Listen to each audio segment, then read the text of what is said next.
નમસ્કાર મિત્રો, આપણે ચર્ચા કરી રહ્યા છીએ ગુજરાત મુલકી સેવા રજા નિયમો 2002 અને એમાં પણ ખાસ કરીને પ્રાપ્ત રજા બાબતે. તો એમાં આપણે નિયમ 2 ખ જોયો છે. હવે એ નિયમ 2 ખની નીચે જે સ્પષ્ટીકરણ આપેલું છે એની આપણે ચર્ચા કરીએ.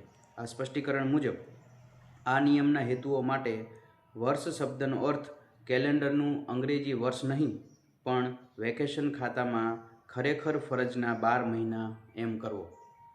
તો આ સ્પષ્ટીકરણ જે છે એ એવું દર્શાવે છે કે આપણે જાન્યુઆરીથી ડિસેમ્બર એવી રીતે કેલેન્ડર વર્ષ ગણવાનું હોતું નથી.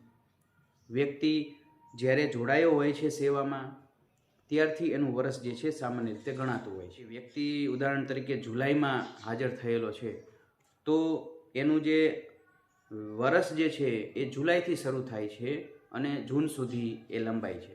એવી રીતે એટલે કે એ જ્યારે સેવામાં જોડાયો છે એ વર્ષને જ ધ્યાનમાં લેવામાં આવતું હોય છે, કેલેન્ડર મંથને નહીં.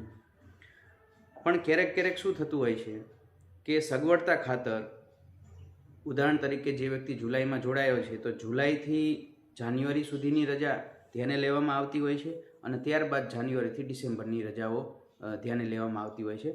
કેમ કે ઘણા બધા લોકો હોય છે જે અલગ અલગ સમયે હાજર થયા હોય છે.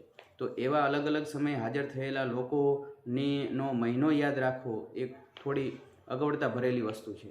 એટલા માટે જ્યારથી હાજર થયો ત્યારથી ડિસેમ્બર સુધી અને પછી ત્યારથી આગળ ગણવામાં આવતું હોય છે. પણ આ નિયમ જે છે એ એવું સ્પષ્ટ કહે છે કે કેલેન્ડર વર્ષ નહીં પણ વેકેશન ખાતામાં ખરેખર ફરજના 12 મહિના એમ કરવાનું થાય છે.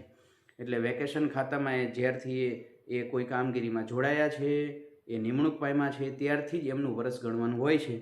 આપણે એની અંદર કોઈ સગવડતા કે એવું કોઈ જોવાની જરૂરિયાત હોતી નથી. એટલે આ નિયમની સ્પષ્ટતા મુજબ અહીંયા વર્ષ શબ્દ જ હોય છે.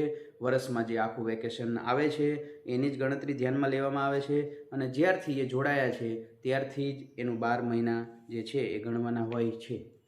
ખૂબ ખૂબ આભાર.